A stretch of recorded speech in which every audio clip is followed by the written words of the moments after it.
बोलो श्री प्राणनाथ प्यारे की जय। बोलो श्री सतगुरु महाराज की जय।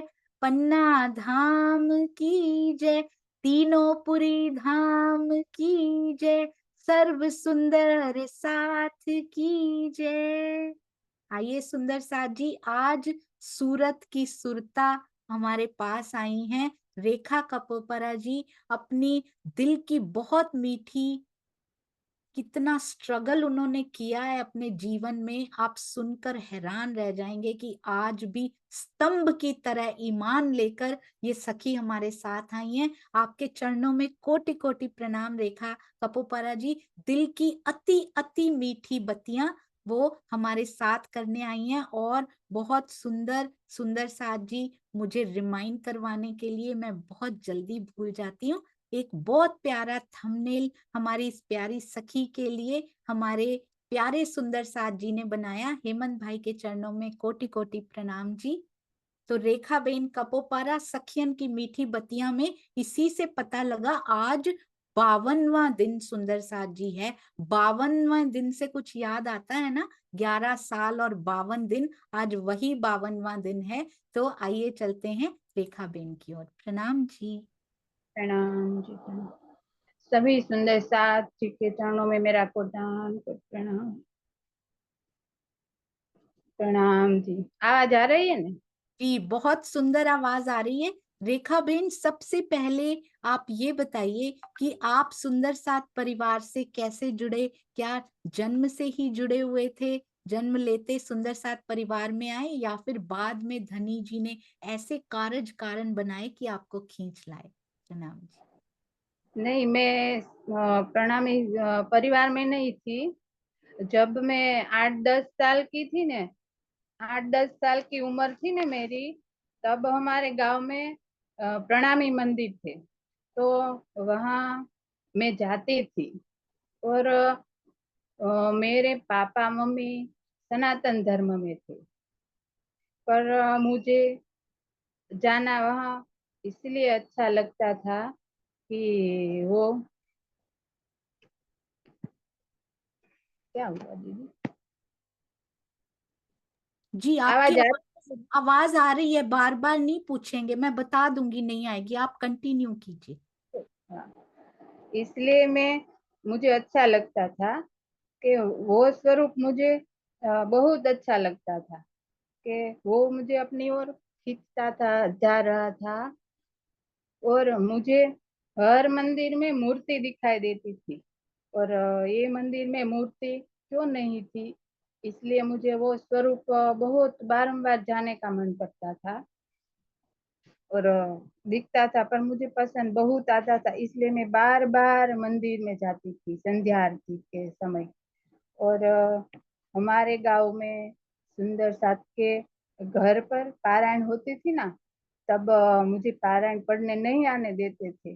वो बोलते थे कि आप प्रणामी धर्म के नहीं है। और मैं नहीं जाती थी। और वो बोलते थे आपके गले में माला भी नहीं है, इसलिए आप पारायण नहीं पढ़ सकती। और इसलिए मैं बहुत दुख मुझे लगता था, मैं रोने लगती थी। और मैं मेरा पियर और ससुरा एक ही गांव में थे। तो हमारे पड़ोस में जो दादा रहते थे ना, उसके घर पर मंदिर था। तो उसने मुझे तारतम मंत्र सिखाया और सेवा पूजा पण सिखाई। तो वही दादा मुझे अपने साथ पारायण पढ़ने लेके जाते थे। वो दादा वही मंदिर की सेवा पूजा भी करते थे। और वो दादा, हाँ, वो दादा है ना, ये परिवार ही में ही मेरी सगाई हुई। जब मेरा शादी के वक्त ऐसी परिस्थितियां बनी कि मेरी बारात भी उसी मंदिर से आई। और शादी के मंगल गीत गाने के बदले राज्य का कीर्तन गाया। अब मुझे उस राज्य की पहचान ही नहीं थी, बारे में मैं जानती भी नहीं थी।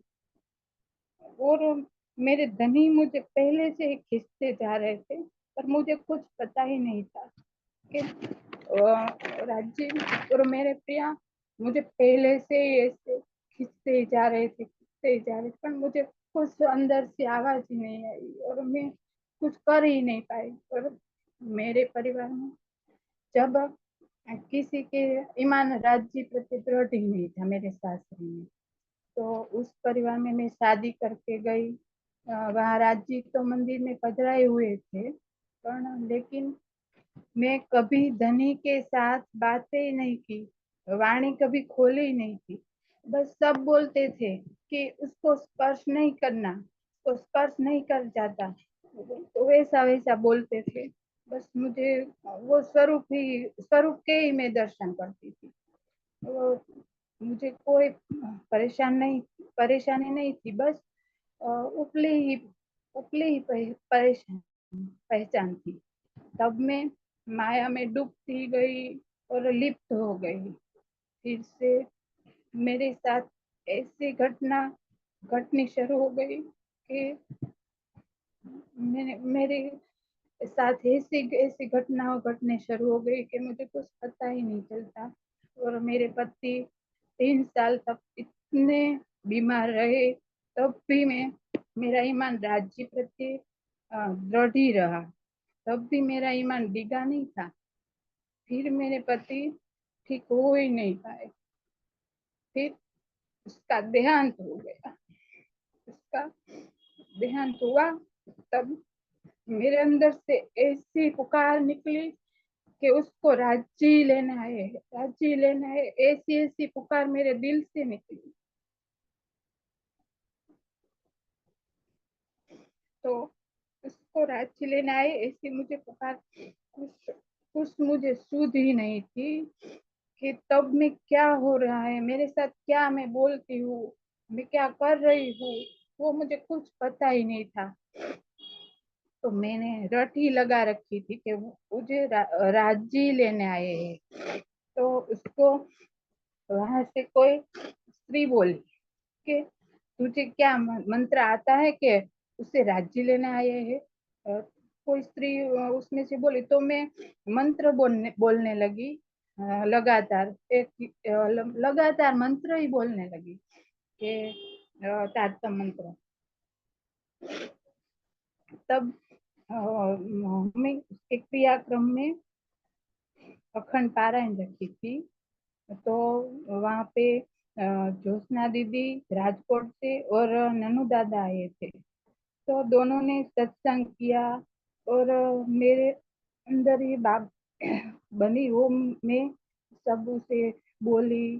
तो उसने कहा मेरे चेहरे पर दुख भरा कोई दर्द ही नहीं था, ऐसा ऐसा मेरे साथ हुआ। तो मुझे कुछ दुख नहीं हुआ था कि कि मेरे धनी चले गए, ऐसा मुझे कुछ अंदर से ऐसा आंसू भी नहीं आया था और दुख भी नहीं आया था। और मैं लगातार उसको सब पूरा हो गया तब तक मैं उसकी सेवा पूजा करती रही, अखंड पारायण पढ़ती रही, और मुझे राज्य बहुत स्ट्रांग बना दी। और मैं अब मुझे अकेले नहीं लगता था। तब मेरा प्रिया मेरे साथ ही है, वो ही मुझे एहसास होता था, नहीं मैं अकेली नहीं हूँ, वो मेरे साथ ही है, मुझे मेरे साथ ही है मेरे बच्चे। और अंदर से ऐसी आवाज भी आती थी कि मैं अकेले क्या करूंगी, मेरे बच्चे का क्या होगा। मेरे 5 साल की बच्ची थी, उसमें मैं कैसे बड़ा करूंगी, क्या करूंगी, मेरे बच्चे का मैं कैसे पालूंगी। वैसा वैसे ही मेरे अंदर दिल से मुझे आवाज निकलती थी, पर नहीं, मैं राज्य से कभी ईमान में डिगा नहीं, इतना डिगा नहीं रही सकती थी। मैं राज्यों पर पहले से ही भरोसा करती थी, मुझे शुद्ध नहीं थी ना तब से कि आज तक। नहीं, मेरा काम कोई सवारे या ना सवारे, मेरे राज्य मेरे सब कुछ काम करेंगे, वो ही करेंगे, वो ही सब कुछ करेंगे। वैसा मेरे दिल में एक आस्था पैदा हुई। और मुझे 2 साल तक इतनी माया से बहुत दुख मिला, अति से दुख मिला। और एक दिन अचानक से ज्योत्सना दीदी का कॉल आया, और आपको सरसावा आना ही है। और मैंने मना किया कि मेरे बच्चे पास नानी है ना, इसलिए मैं, हाँ दीदी मैं नहीं आ पाऊंगी। तो मुझे मुझे जबरदस्ती ले गए, और वहाँ स्वामी जी की शिविर थी, और मुझे बहुत आनंद तो आया, और स्वामी जी की दर्शन भी हुआ, उससे मिलकर मुझे बहुत आनंद आया, और मेरे मन को इतनी शांति हुई ने, अंदर से मैं शांत हो गई एकदम। मुझे कुछ दुख ही नहीं है, ऐसा मुझे अंदर से लगने लगा कि मैं, मेरे साथ सब कुछ है। मैं, मुझे कुछ याद भी नहीं आता था। वहां गई ने सरसावा, तब तब मेरा जुड़ाव और सखियों के साथ होने लगा, और सरसावा से मेरे धनी मेरे साथ आए, और स्वामी जी ज्योत्सना दीदी से हो ने, इस उन्हें मुझे राज्य दिए सेवा में। मेरे साथ राज्य भी नहीं थे, और मेरे साथ कुछ किताब ही नहीं थी, मुझे कुछ नहीं आता था, और मैं सेवा पूजा ही करती थी बस। मुझे कुछ शुद्ध ही नहीं थी, मेरे साथ राज्य ताज तंबाड़े कुछ नहीं था, मेरे साथ कोई किताब ही नहीं थी, और सेवा में ये बहुत आनंद आया। और ज्योत्सना दीदी ने बितक साहेब लाए, और सारी स्वामी जी की टीका मुझे सेवा में दी, अर्थ और भावार्थ के साथ वो मैं पढ़ती हूँ। वो पढ़कर मुझे अंदर से इतनी शांति मिलती है ना, कि मेरा सब दुख भूल जाती हूँ। और फिर मेरा मिलन मेरी सूरत की सुरताओं के साथ हुआ, और सविता बा, और रसीला आंटी, और शिल्पा आंटी, और तीनों मेरे घर पर आए, और हम सब प्रफुल्ला दीदी के घर गए। मैं वहाँ सत्संग की बातें सुनकर मेरा सब दुख दूर होने लगा, और मुझे बहुत अच्छा लगने लगा, और राज्य प्रत्ये मुझे और भी ईमान दृढ़ हो गया, और लगातार फिर मैं सत्संग में भी जाने लगी, और मेरा दृढ़ ऐसा दृढ़ ईमान बन गया ना, कि मैं सत्संग में जाने बिना और कुछ ऐसी माया को लगाव नहीं रखने लगी, तरह से मैं मुड़ गई, माया के तरह से मैं मुड़ने लगी, और राज्य तरफ में बढ़ने लगी। और माया की तरफ से मुझे बहुत दुख मिलता था ना, इसलिए मैं ध्यान ही नहीं देती थी, और राज्य प्रत्ये मुझे मेरा ईमान दृढ़ हो गया। और बात बात ही मत पूछो, और सूरत की सब सखियों से मुझे इतना साथ मिलता है ना, कि मुझे परम धाम का आनंद मिलता है, ऐसा मुझे लगता है। और सब सखियों पे एक कॉल करती हूँ ना, तो सब सखियाँ वो दौड़ के मेरे घर पर आती है, और मेरा सब काम निपटा देती है, और हाजिर हो जाती है, और सखियों ही मेरा परिवार है, ऐसा मुझे लगने लगा। इसी सखियों से ही मैं आपके झूम में जुड़ी। सोनिया दीदी, आपकी चर्चा सुनकर बहुत बहुत आनंद आता है, और आप इतना प्रेम देती है कि झूम परिवार भी मेरा अपना परिवार बन गया, और आप सब मेरे परिवार हो, ऐसा मुझे लगने लगा। मुझे परिवार की याद भी नहीं आती, और आप सब मेरी ताकत बन गई, और बल हो बल मेरे अंदर से ऐसा ईमान दृढ़ हो गया कि नहीं, यही मेरा परिवार है, यही सब कुछ है, यही मुझे सब कुछ सिखाती है। तो वैसा ही मेरे अंदर से दृढ़ ईमान हो गया, और मेरा दुख कम होने लगा। मुझे अब कुछ दुख याद आता ही नहीं है, मुझे कुछ कुछ नहीं आता। मैं बस राज्य की सेवा पूजा और टीका पढ़ती हूँ, बस उसमें लगी रहती हूँ, और मुझे मेरा दुख याद भी कुछ नहीं आता कि मैं क्या करूंगी, क्या होगा। वो कुछ सब कुछ मैं राज्य को सौंप देती हूँ, और सौंप दिया है मैं, सब कुछ वही करते हैं। बस ऐसा मेरा दृढ़ ईमान बन गया अंदर से। तो राज सोनिया दीदी, आप मेरे घर पर आई ना, तो मुझे बहुत आनंद आया, कि मैं सब मेरी एक जीवन की मेरी ये मीठी बतिया है, उसमें कोई बोलने में और शब्द में उधर उधर हुआ हो ना, तो मुझे आपकी सखी समझ कर माफ कर देना, बस ऐसा। चरणों में मेरा कोटा है, प्रणाम।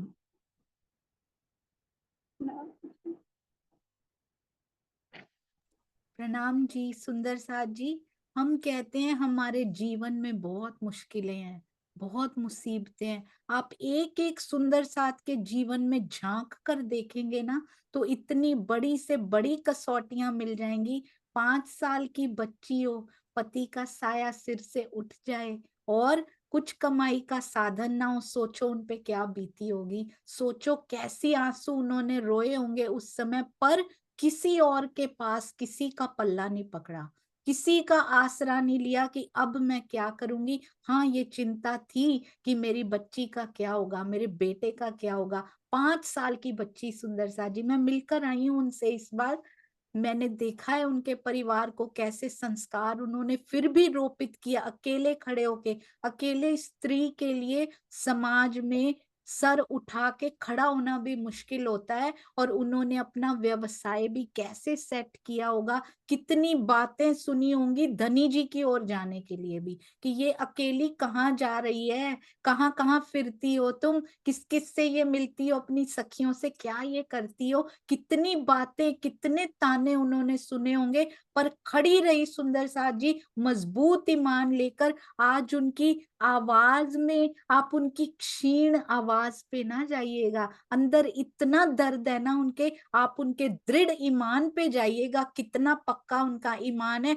कोई सुंदर साथ इन कसौटियों को सहन करके प्रेम की कसौटी पे खरा सिद्ध होने में पीछे नहीं रहा। हर सुंदर साथ की कसौटियां और प्रेम बराबर रहा अभी तक। सुंदर साथ जी जितने सुंदर साथ आए, हमें राज जी ये बता रहे हैं, इससे बड़ी मुश्किलें हैं क्या तुम्हारे जीवन में, जो तुम रोते रहते हो कि मेरे जीवन में ये आ गया, धनी ये दे दो।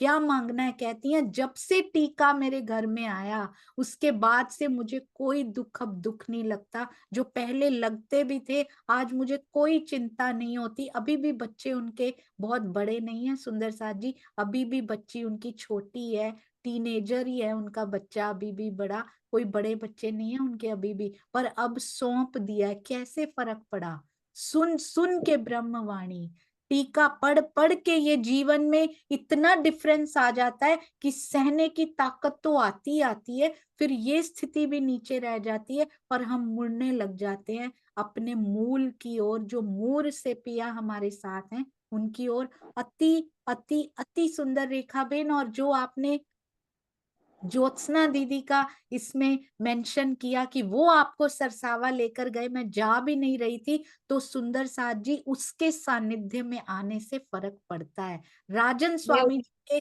सानिध्य में आते ही जो जीवन में इनके अंतर आना शुरू हो गया, वो बहुत समझने वाली बात है कि सतगुरु के सानिध्य में एक बार आ जाइए और देखिए कैसे जीवन बदलना शुरू हो जाता है। यदि वो सत गुरु है तो जीवन में बदलाव आते हैं। और सूरत की सुरताओं ने जो इनके जीवन में रोल निभाया, सुंदर साथ जी अभी तो शब्दों में पिरोया नहीं जा सकता।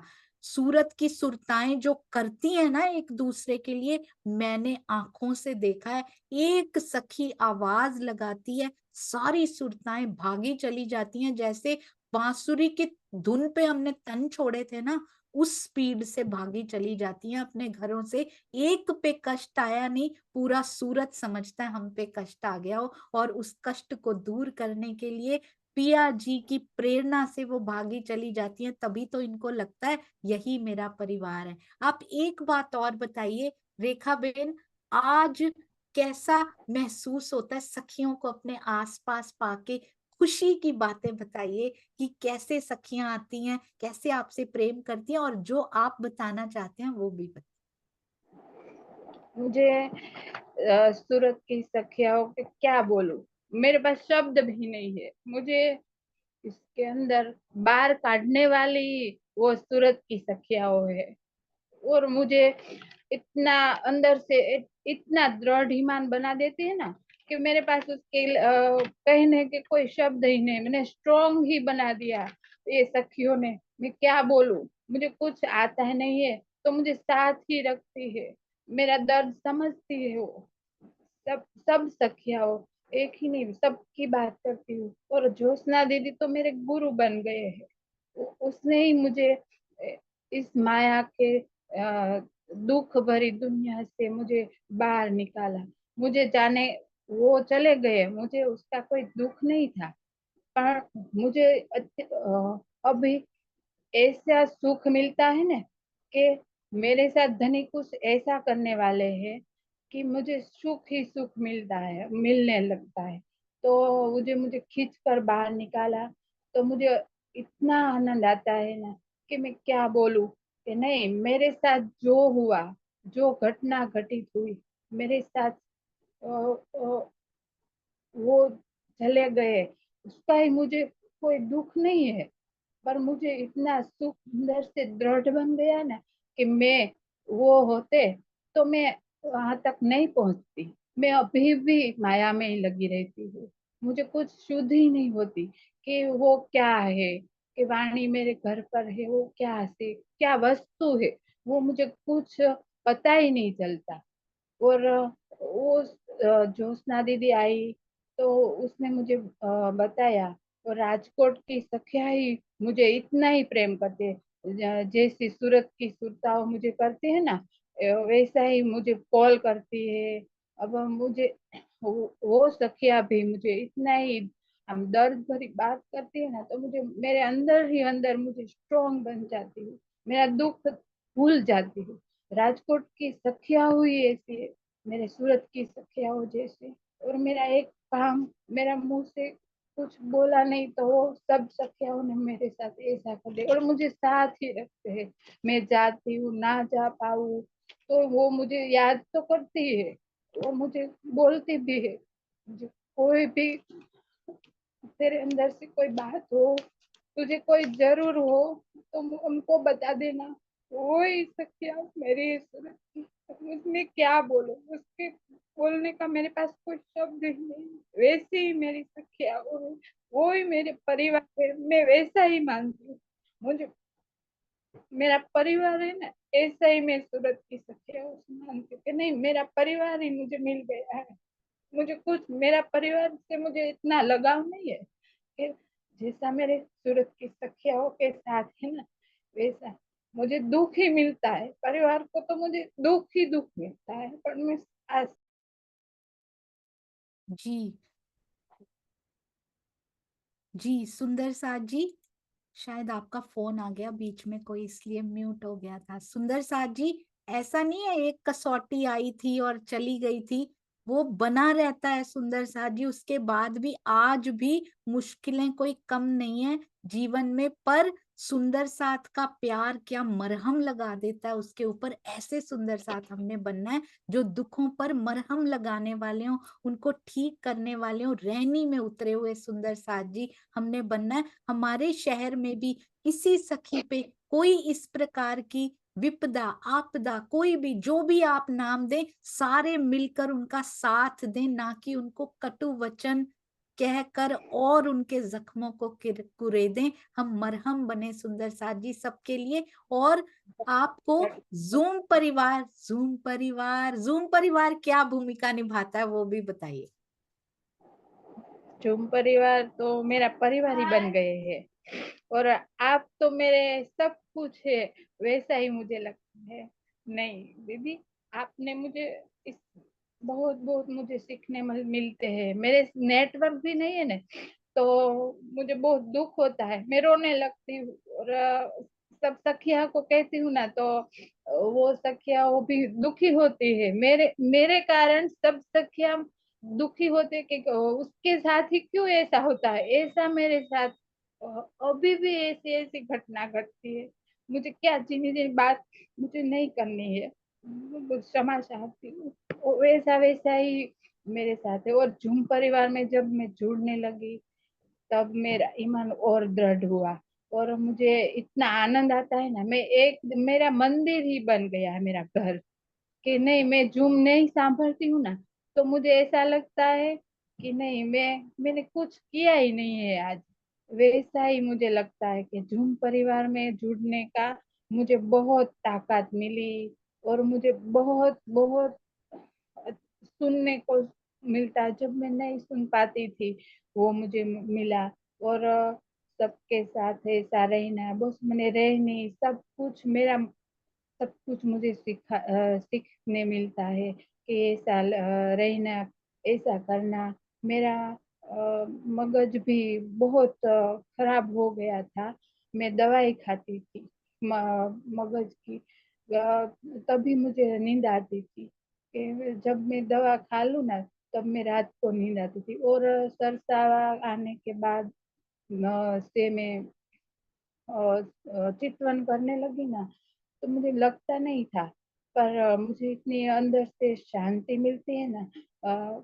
उसके बाद में अ, दवाई खाना बंद कर दिया और टीका पड़ने लगी ना, तो मुझे अंदर से ऐसी आवाज निकली कि तुम खुश हो, तुम स्ट्रांग बनो, तुम ऐसा दुःख भूल जाती हूँ, मैं भूल ही जाती हूँ, भूलने लगती हूँ।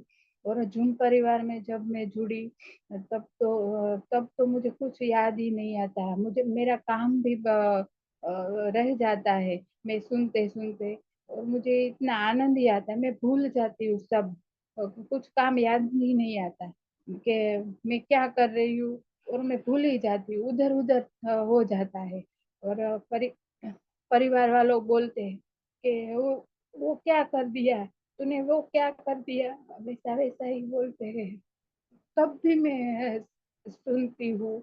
और झूम परिवार में आने के बाद मेरा मुझे नया जीवन मिल गया ना, ऐसा मुझे लगता है कि मेरे साथ मेरी ज़िंदगी पलटी, मेरी ज़िंदगी दूसरी ज़िंदगी बन गई, वैसा ही मुझे लगता है।